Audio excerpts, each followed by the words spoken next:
아차 싶었다. 물고 있던 말이 무심코 튀어나간 것이다. 목젖 근처로 내뺀 혀를 탓할 겨를도 없이 나는 대뜸 그의 눈치부터 살폈다. 묵묵히 저울판에 돼지 목살을 올려놓고 저울 눈을 가늠하던 50대 초반의 덩치. 큰 털북숭이 주인이 나를 힐끔 돌아봤다. 대꾸는 없었다. 잠시 떨떠름한 표정을 짓던 그는 느닷없이 목살을 잡아채듯 들어올려 반절짜리 신문지가 펼쳐진 도마 한복판에 세차게 매다 꽂았다. 순간 나는 움찔했다. 마치 곤장으로 물볼기를 치는 듯 한 소리와 함께 목살이 도마 위에 착 달라붙었다. 더 이상 어찌해볼 도리가 없는 위압감이 삽시간에 밀려왔다. 그러나 다행히도 난삽한 질문 따위엔 말려들지 않겠다는 듯이 그는 말 한마디만 딱 뱉었다. 그것도 반말투로. 8,900원. 지폐로는 부족해서 주머니 속에 동전까지 꺼내 셈을 하는 동안 그의 스멀거리는 시선이 온몸에 느껴졌다. 가짜는 질문이나 하는 궁상맞은 처지를 얕잡는 것이 분명한 그는 아마 나를 저울 눈의 파리침으로나 여기고 있을 것이다. 치켜 올라간 그의 입꼬리에 걸친 미소는 틀림없이 가소롭다는 의미리라. 이런 푸대접을 받고도 도마 위에 축 늘어진 목살을 꼭 사야만 하는 것인가 라는 생각이 일순 머리를 스쳤지만 곧 마음을 다잡았다. 슬그머니 치밀어 오르는 분기 탓이었다. 그 저울의 무게를 정말 모른다고요? 목살을 건네받고 돌아서 출입문을 열다가 나는 그를 향해 또다시 같은 질문을 이번엔 도전적으로 던졌다. 그것은 심리전에 입각한 고도의 초강수이자 회심의 한방이었다. 순간 나는 스스로의 대견스러움에 뭔가 울컥하는 전율을 느꼈다. 날 짓누르던 위압감을 떨치고 그에 저항하는 절대적인 용기 혹은 구원이라고도 할 수 있는 상쾌한 떨림으로 온몸이 짜릿하기까지 했다. 이윽고 그가 반응을 보였다. 제갈 먹인 말처럼 침묵을 지키며 숫돌에 칼을 갈고 있던 그가 드디어 움직임을 멈춘 것이다. 각오는 했지만 꽤나 살벌한 기운이 그를 휘감고 있었다. 손에 들린 날선 칼도 한몫 거들었다. 천천히 고개를 쳐든 그는 허공을 향해 숨을 크게 한번 내뱉은 뒤 본격적으로 나를 노려보기 시작했다. 밤송이를 코 밑에 매달아 놓은 것 같은 얼굴이었다. 투툼한 그의 입술은 벌어진 틈새로 드러난 알밤 같았고 그 주변을 둥글게 에워싼 수염은 밤송이의 드센 가시들처럼 바짝 곤두서 있었다. 핏발이 선 두 눈에선 금세라도 광선이 뿜어져 나올 것 같았다. 이미 셈도 끝났겠다. 대꾸할 가치도 없으니 빨리 사라지라는 경고 같았다. 그렇지 않아도 낯빛이 확 바뀐 그가 어찌나 위압적이었던지 불알인 그의 눈에 겨우 맞서던 나의 기세는 그 대목에서 완전히 꺾이고 말았다.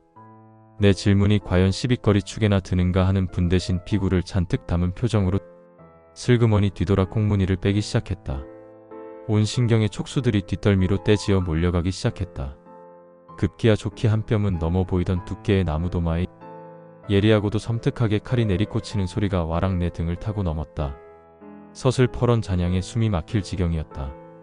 나는 황급히 정육점을 빠져나와 호둥지둥 달아났다. 칼을 들고 있었는지는 모르지만 양손을 허리춤에 걸친 그가 침묵하던 제갈을 풀고 내 뒤쪽으로 다가오는 것을 얼핏 보았기 때문이었다.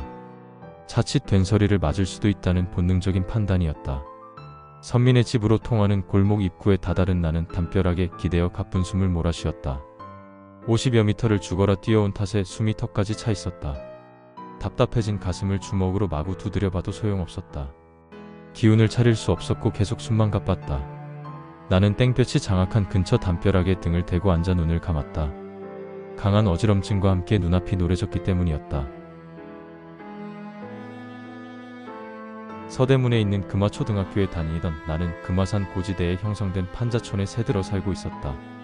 말이 서대문구 천연동이지 산 4번지 산 5번지 하는 식으로 주소를 매긴 말 그대로 산이었고 나와 6살 난 남동생은 때 국물 질질 흘리던 산동네 아이였다.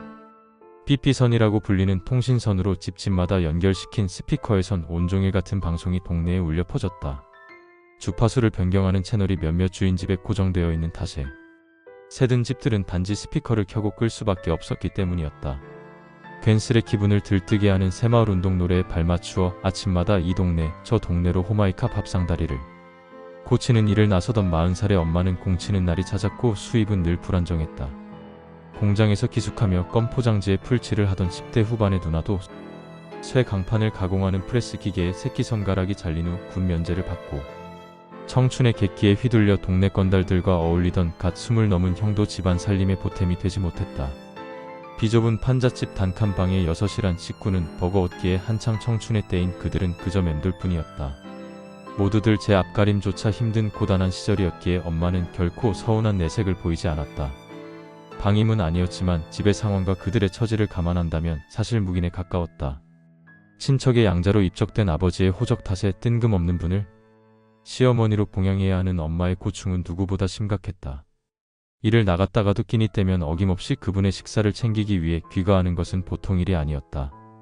친척들은 그분을 평화할머니라고 불렀는데 병든 남편과 결혼해서 평생을 처녀로 수절한 분이라는 얘기를 귀동냥으로 들은 적은 있었지만 왜 그렇게 부르는지는 알지 못했다. 엄마도 본실댁이라고 불렸으나 그 역시 누구도 설명해주지 않았다. 자식을 돌보기 힘든 곤궁한 산동네에서 아이들은 누구나 그렇게 살아야 했다. 그런 연대감 때문인지 산동네 아이들은 별다른 불만 없이 모두들 친하게 지냈다. 그즈음 나는 아궁이의 연탄불이 꺼지지 않도록 제때 갈아주는 것과 밥 짓기를 익혀 엄마를 조금씩 돕기 시작했다. 연탄을 갈 때마다 피어오르는 지독한 가스에 익숙해지는 것, 그리고 솥단지를 태우지 않고 고슬고슬한 밥을 짓는 것은 결코 쉬운 일이 아니었다. 자칫하면 꺼지는 젖은 연탄이 특히 나를 괴롭혔다. 한 아궁이로 구두를 데우고 밥을 지어야 하는 겨울에는 항상 긴장해야 했으므로 나는 겨울방학이 그다지 즐겁다거나 기다려지는 것만은 아니었다. 그러나 속 모르는 엄마는 나를 대견스러워하며 내게 맡기는 일의 양을 조금씩 늘려갔다. 특히 물지개를 지는 일은 몹시 고역이었다. 한 번은 혼자서 시장을 다녀오라는 심부름을 받았다. 난생 처음이었다. 민둥산을 뒤덮은 무허가 판자촌을 차례로 철거하며 차곡차곡 들어서기 시작한 아파트 공사 현장을 빠져나온 나는 마침내 아스팔트로 된 평평한 길에 다다랐다. 이제껏 내려온 길은 험한 산길이었고 아이 홀로 심부름을 보내지 않는 이유이기도 했다. 드디어 드높은 담장을 두른 한옥들이 좌우로 위용을 과시하는 길에 들어섰다. 그런데 하나같이 돌계단 여러 개를 밟고 올라서는 높이의 대문들이 있었으니 안을 들여다본다는 것은 불가능했다. 나는 단 한 집도 대문을 열고 사람들이 왕래하는 것을 못 봤기 때문에 과연 사람 사는 집들이 맞는지 하는 의심을 품곤 했다. 밤에만 드나드는 도깨비들이 사는 집이라 해도 별반 무섭다는 생각은 들지 않았다. 그곳을 지날 때면 늘 친구들이나 엄마와 함께여서 그랬는지 무서워하기는커녕 오히려 비웃는 표정으로 째려보며 담을 키웠고 성벽을 방불케 하는 높은 담벼락에 침을 뱉는 객적은 용기까지 부렸었다. 한 가지 이상한 점은 그곳을 지날 때면 항상 가슴이 울렁대며 숨이 가빠진다는 것이었다. 그래서 만족할 만큼의 숨을 들이켜기 위해 매번 입을 크게 벌리고 달리기를 막 끝낸 사람처럼 헐떡여야 했다. 숨가쁜 장소가 달리 존재한다는 것, 어린 내 입장에선 도무지 이해가 안 되었다. 그때였다. 가쁜 숨을 버티며 그곳을 막 지나려던 순간 마른 하늘이 찢어지는 듯한 굉음이 내 귀를 덮쳤다. 네 집 대문이 문턱과 뻑뻑하게 맞물려서 마찰하며 내는 끔찍한 소리였다. 잔뜩 겁을 집어먹은 나는 차 한 대를 씌운 말처럼 양손으로 눈가를 가리고 몸을 바짝 움츠린 채 근처 골목으로 내달렸다. 전봇대에 몸을 숨기고 숨을 헐떡이면서도 지금이야말로 호기심을 해결할 절호의 기회라는 것을 알고 있는 나는 어쨌든 용기를 내야 한다고 스스로를 다독였다. 잠시 후 잔뜩 목을 움츠려 이마를 뒤로 젖힌 뒤 열린 대문을 향해 얼굴을 슬쩍 내밀었다. 우스꽝스럽고도 불편한 자세였다. 놀란 남생이처럼 목을 움츠리고 비스듬히 서 있으려니 말이다. 순간 나는 눈을 의심했다. 분명 낫도깨비가 있어야 할 자리에 내 또래의 어여쁜 소녀가 서 있는 것이 아닌가? 노란 원피스의 소녀는 정말 예뻤다. 나는 소녀를 머릿속에 새기려고 뚫어져라 보고 또 보았다. 제발 그마에 다녀라. 그마에 다녀라. 내 이름을 꼭 알아내고 말 거야. 나의 주문은 소녀를 태운 검은 승용차가 약국 앞길에 서 있는 키 큰 버드나무 뒤로 사라질 때까지 계속 이어졌다. 어느새 남생이 갔던 내 목이 학처럼 길어져 있었다. 퍼뜩 정신을 차린 나는 심부름을 떠올렸다. 엄마가 이미 밀가루 반죽을 마쳤을지도 모른다는 강박이 일자 갑자기 오줌이 마려웠다. 서둘러야 했다. 영천시장에서 내가 사야 할 것은 반죽에 넣을 부추였다. 나는 요리조리 이 골목 저 골목으로 나 있는 지름길을 능숙하게 지나 시장을 향했다. 세 가지 이유로 기분이 좋아져 있었기 때문에 발걸음이 무척 가벼웠다. 고소하고 기름진 부추전을 먹을 수 있다는 것, 그리고 상거래에 관한 심부름의 과업을 맡을 정도의 신임을 받았다는 기특한 존재감, 그것이 특히 기분 좋았다. 게다가 드높은 한옥에 사는 또래 소녀도 눈여겨봐두지 않았던가? 어느덧 시장 입구에 들어선 나는 좌판을 두리번거렸다. 붐비는 행인들 속에서 여기저기를 기웃대는 나를 보고 질척한 고사리 나무를 두 손으로 감싸며 울기를 쥐어짜던 상인 아주머니가 덥석 내 손을 잡아 끌었다. 고놈 착하게 생겼네. 뭐 사러 왔냐? 네? 부추요, 부추. 그래? 이리 따라오거라.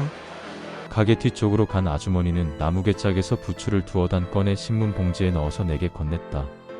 그리고는 내민 돈을 잡아채듯 가져가더니 확인도 없이 허리춤에 차고 있던 전대에 쑤셔 넣었다. 혹시 돈이 부족하면 어쩌나 했는데 다행이었다. 시장을 벗어나 집으로 가는 길은 왔던 길보다 더 멀게 느껴졌다. 조급한 마음에 뛰고 걷기를 반복했으나 산동네의 오르막이라 여간 힘들지 않았다. 그러나 집이 가까워질수록 왠지 가슴이 벅차오르는 희열로 인해 기분만큼은 날듯이 좋았다. 심부름의 과업을 이뤘다는 성취감에 이어 고소한 부추전이 전리품처럼 포장되어 있다는 것에서 승자의 만찬이라고 해도 좋을 기대마저 느껴지는 것이었다. 어여쁜 또래 소녀도 보았겠다. 손에 잡힐 듯 말 듯하게. 교태를 부리는 어떤 독특한 감흥이 나를 빙 둘러싸고 있었다. 이 바보 같은 녀석아. 야무지게 살아도 숨가쁜 세상인데. 엄마는 그 매운 손으로 내 등짝을 2번 후려갈겼다. 걸음이 밀릴 정도로 세찬 손 매질에 나는 비명 같은 울음을 터뜨렸지만 울음 끝은 짧았다. 매의 강도와 횟수가 내 울음의 길이에 비례하는 것을 잘 알고 있었고 그에 따라 확연히 달라지는 엄마의 표정에서 노여움이 빨리 사라지기를 바랐기 때문이었다. 엄마 손에 이끌려 산자락 중턱에 있는 쓰레기터의 정상에 서자 깎아지른 듯 한 절벽에 선 것처럼 어지럼증이 났다. 높은 담장이 있는 한옥들을 지날 때 나타나던 울렁거림과 함께 숨이 가빠지기 시작했다. 게다가 등 뒤에서 느껴지는 엄마의 따가운 시선 또한 견디기 힘들었다. 그러나 티를 낼 수는 없었다. 자칫 꾀병으로 몰렸다간 낭떠러지 같은 이 쓰레기 더미 위를 구를 수도 있다는 두려운 생각이 머리를 스친 것이다. 이것이라도 잘해야 한다. 그나마 엄마를 진정시키기 위해서는 실수 없이 부추를 버려야 한다. 발 아래에 까마득히 펼쳐진 쓰레기 더미 위로 나는 봉지 속에 부추를 쏟아냈다. 시큼하고 퀴퀴한 냄새와 함께 누런 국물이 뚝뚝 흘러내렸다. 나는 도저히 고개를 들 수가 없었다. 과업은 실패여 만찬은 취소되었지만 쪽마루에 놓여있던 밀가루 반죽이 자꾸만 눈앞에서 어른거렸다. 엄마는 아무 말 없이 뒤돌아서서 집을 향했다. 볼에 남은 눈물 자국을 양손으로 닦으며 뒤따르던 내게 엄마의 혀 차는 소리가 들렸다. 어린 것을 보냈다고 썩은 부추를 줘. 이 망할 것들. 엄마는 부추 대신 김치를 잘게 썰어 김치전을 부쳤다. 나와 함께 시장에 가지 못해 서운할 뻔했던 동생은 자신의 발목이 삐었다는 사실에 오히려 안도하면서도 방금 전에 처량했던 형이라고는 도저히 믿겨지지 않는다는 표정으로 삼키듯 허겁지겁 전을 먹어치우는 날 빤히 쳐다봤다. 그러나 나를 약올리려는 의도가 분명하게 자신의 발가락을 보란듯이 꼼지락거리는 동생의 꼬락서니가 여간 얄미워 보이지 않았다. 복나가 이 새끼야. 얼떨결에 튀어나오고 말았다. 자중해야 했는데 방귀 낀 놈이 성을 낸 것이다. 동생이 재빨리 엄마의 표정을 살폈다. 물끄러미 우리를 보던 엄마는 아무 말 없이 방을 나가서 동네가 훤히 내려다 보이는 한 뼘 쪽마루에 걸터 앉았다. 찬빗질로 넘겨쪽을 찐 머리에서 흘러내린 머리카락 몇 올이 저녁 바람에 살랑대며 엄마의 귓불을 간지럽혔다. 동생과 나는 슬그머니 머리를 맞대고 김치전을 입에 쑤셔 넣기 시작했다. 엄마는 한밤 자고 일어나면 조금씩 다가와 있는 철거 현장을 내려다보고 있었다.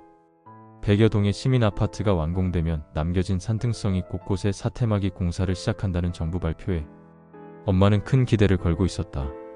한동안은 그 일로 철거민들이 밥벌이를 할 수 있다는 소문이 돈터라. 엄마는 누구보다 빨리 동사무소에 일꾼 신청을 해놓았다. 하지만 엄마의 기대 뒤엔 큰 걱정거리 하나가 도사리고 있었다. 철거된 자리에 들어설 8평짜리 아파트의 입주권이 그나마 집이랍시고 무허가 판잣집을 가진 주인에겐 당연했지만 그 집의 새든 세입자까지 과연 챙겨줄 것인가에 대한 거대한 불안이 그것이었다. 처참한 몰골로 철거된 집들이 군데군데 모아져 이미 커다란 능의 모습을 이루었고 그 곁을 바삐 오가는 굴착기들이 씩씩대며 덤프트럭에 철거된 더미를 퍼올려 담고 있었다. 얼핏 왕릉을 파헤치는 도굴 현장처럼 느껴지기도 했다. 하지만 그들에겐 아무짝에도 쓸모없는 단지 쓰레기 더미일 것이다. 숨가쁘게 살아온 산동네 철거민들의 치열한 삶의 증거들이 죽은 왕과 함께 묻힌 부장품보다 더 귀하다고는 절대 생각하지 못할 것이다. 조금은 슬퍼 보이는 엄마의 어깨가 석양빛에 붉게 물들자 달고 다른 엄마의 소매자락이 마치 황금색 띠를 두른 왕비의 소매마냥 반들거렸다. 동생이 또 발가락을 꼼지락거렸다. 양말을 뚫고 나온 동생의 작은 엄지 발가락을 보니 김치전이 목에서 쉬이 넘어가지 않았다. 땡볕의 열기는 신문지에 싼 목살이 익을 것처럼 굉장했다. 금세라도 핏물이 배어나올 것 같은 고깃덩이를 들고 있으려니 축 늘어진 죽은 쥐라도 움켜진 것 같은 연상이 자꾸 들어서 더 이상 들고 있을 수만도 없었다. 자리에서 일어서자 무릎이 심하게 저렸다. 아, 연상이라 연상이라. 불현듯 몇 년 전 여름 송추의 차가운 계곡물과 골짜기의 서늘함이 떠올랐다. 계곡을 겨냥하고 감각을 잘만 들볶으면 의식의 일부라도 그곳에 찬 느낌을 공유할 수도 있을 것 같았다. 그러나 효과는커녕 외려 열기가 더해지는 느낌이 들었다. 분에 넘치는 호사를 두고 볼 수 없다는 듯이 기억에 근거한 상상력은 물론 현실의 모든 것조차 단숨에 태워버릴 것처럼 땡볕이 더욱 맹렬하게 눈을 부라린 것이다. 체면으로 위안이 남아 삼으려다가 화만 돋은 격이었다. 바짓가랑이를 타고 땀이 흘러내렸다. 골목에 걸어들어간 나는 마침 파라솔을 펼쳐놓은 듯 한 오롯한 나무 그늘을 발견했다. 세상 없어도 쉬어가야겠다는 생각으로 내달린 나는 그늘 속으로 훌쩍 몸을 던졌다. 텀벙하며 몇 감는 소리가 실제로 귀에 들리는 듯했다. 오아시스가 따로 없었다. 그늘 안팎의 온도 차이가 굉장했다. 조금 전까지 땡볕에 있었다는 것이 도저히 믿어지지 않을 정도였다. 담 위에 올려놓은 고깃덩이에서 배어나온 핏물이 담벼락을 적셨다. 무뚝뚝하고 성질 더러운 정육점 주인의 험궂은 얼굴과 섬뜩한 칼이 문득 떠올랐다. 그러자 그곳에서 느꼈던 젠장 맞을 오싹함이 순간적으로 등골을 타고 내려 똥끝으로 바짝 타들어갔다.